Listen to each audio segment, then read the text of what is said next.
वक्रतुंड महाकाय सूर्यकोटी समप्रभ निर्विघ्नं कुरु मे देवो सर्व कार्येषु सर्वदा.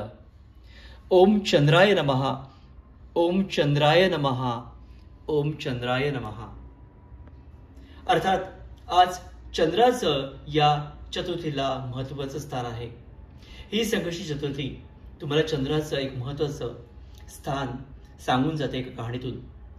जेव्हा आपले हे गजानन गजराज त्या छोट्याशा उंदरावरती बसून फिरायला निघाले होते तेव्हा ते घसरून पडले आणि त्यावेळेला हा जो चंद्र आहे ना तो त्यांच्यावरती हसला. अर्थातच आपले गणेश महाराज जे काही चिडत नाहीत ते त्यावेळेला चिडले आणि त्यांनी चंद्राला दिला शाप. ते म्हणाले जेव्हा गणेश चतुर्थी असेल त्यावेळेला म्हणजे भाद्रपद चतुर्थीला चंद्रे दर्शन कोणी घेणार नाही. जो कोणी तुझं दर्शन घेईल रात्रीच्या वेळेला त्याच्यावर चोरीचा आळ येईल. आणि मग ह्या वेळेला काय झालं की चोरीच्या आळ्यामुळे चंद्र व्याकुळ झाला आणि म्हणाला की गणेश देवा आम्हाला याच्यावरती उशाप दे. तेव्हा गणेश असतो मोठ्या मानाने त्याने सांगितलं की ठीक आहे यानंतर ती चतुर्थी येईल त्यावेळेला तुझं दर्शन घेतल्याशिवाय कोणीही अन्न ग्रहण करणार नाही म्हणजे उपवास करतील. तेव्हा आजच्या या चतुर्थीला ज्याला आपण साखर चौथ म्हणतो त्याला चंद्राचंही तितकंच महत्त्व आहे जेवढं गणपतीचं आहे. आणि म्हणूनच चंद्राची पूजा केल्याशिवाय किंवा चंद्रदर्शन घेतल्याशिवाय आज कोणी उपवास सोडत नाही. अर्थातच आपण गणपतीचं व्रत करतो त्यामुळे उपवास करतो आणि त्यावेळेला नित्यनेमाने आपण गणेशाला प्रसाद अर्पण करतो. म्हणून इथे हे ठेवलेत लाडू अर्थात मोदक जे गणेशाला आवडतात आणि गणेशाकरता आणि चंद्राकरता खास मोदकाचा नैवेद्य आणि अर्थात आपलं नेहमीचं जेवण ज्याच्यामध्ये वरण भात अळूवडी आणि मोदक यांचा अंतर्भाव आहे. हे सगळं गोडधोडाचं खायला गणपतीचं पोट तयार असतं.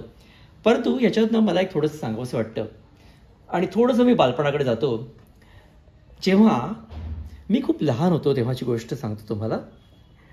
माझ्या आजीने मला सांगितलं होतं की आज चंद्राचं दर्शन करायचं नाही, आज गणपती आहे घरामध्ये भाद्रपद चतुर्थीला. आणि म्हणून आम्ही लहानपणी जेव्हा आम्ही लोकांकडे आरतीला जायचो तेव्हा आम्ही गणपती बाप्पाला म्हणायचो की आज आम्ही चंद्रदर्शन करणार नाही.